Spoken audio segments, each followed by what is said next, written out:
Now, I would like to discuss some case studies.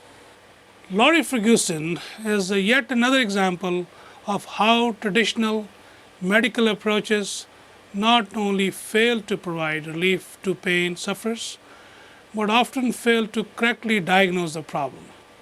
Laurie's ordeal began after she was involved in a car accident. She suffered whiplash, a torn muscle extending from her shoulder to neck, and a concussion. She began to suffer from excruciating headaches that incapacitated her on a daily basis. She experienced a burning sensation in the middle of her back and an aching, pulsing pain along the right side of her head. My name's Laurie Ferguson. I'm a registered nurse. I was in a car accident in 1997 and actually didn't have any deficits until April of 1998, where I started with chronic daily headaches. And I got to the point where I was vomiting and having grand mal seizures. And what they were doing was just giving me medication upon medication upon medication to deal with that. And I actually ultimately lost my job because I was missing too much work. I have gone through to pain management specialists to help deal with my headaches. I had one doctor tell me that the only hope that I had was to go on OxyContin or methadone, which I was not willing to do because I was not willing to give up my nursing career. I have gone and had acupuncture with a chiropractor. I did massage therapy 3 times a week. And I just was not a person to settle. I needed to know what was going on with me. And I went to a neurologist, and then I ultimately got sent to therapy, psychiatrists and psychologists, because they thought it was all in my head. And they started putting me on Seroquel and all different other kinds of medication. They alluded to the fact that they felt I had been sexually abused as a child. And I'm not sure if that happened or not, but I did question my mom because I never remembered that happening, and they were calling it post-traumatic stress disorder. With my confusion and loss of memory at times, they were saying that I might have early dementia. I was tested for that, and that was fine. And I know that my neurologist got really disgusted with me and finally just said, I'm not treating you anymore, I'm taking you off all your medications. I then went to Boston to a headache specialist, and I received 40 Botox injections every 5 weeks to help curb these headaches that were daily.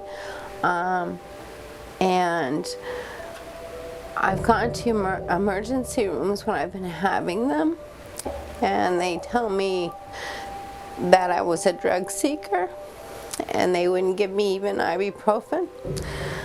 And as a nurse, that's really hard to take.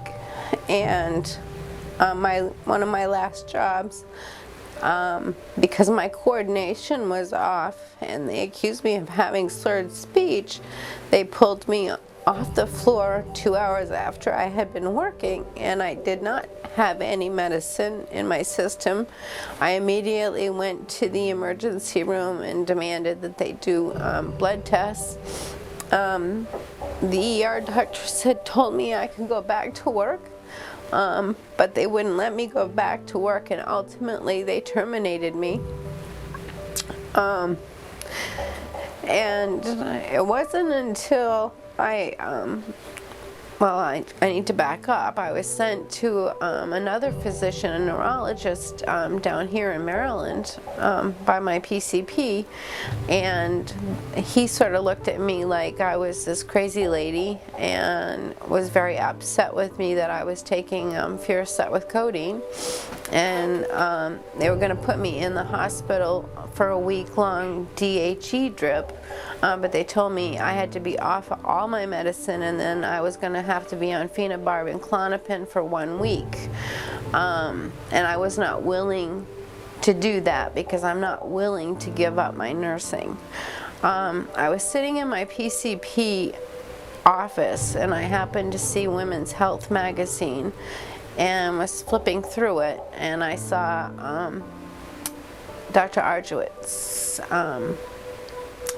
advertisement on peripheral neuropathy and pain management, and I immediately went home and I called and I came here. And the one thing I can say about Dr. Ajrawat and his wife is they believed me. And for the first time in my life, I felt believed.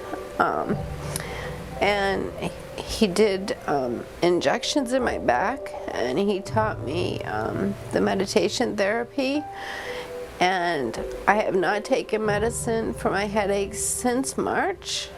I do the meditation faithfully. It's changed my whole life.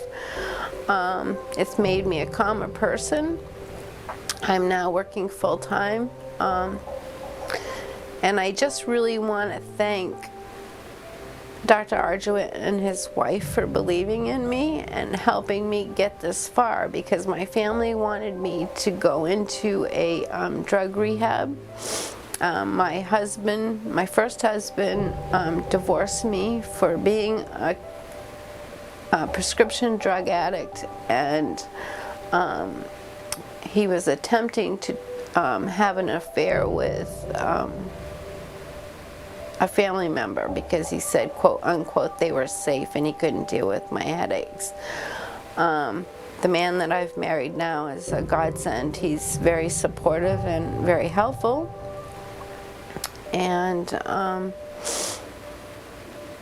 you know, it's just, there are times that I can honestly say I would never admit to a psychologist that I've ever thought of suicide, but there were times that I did because nobody believed me.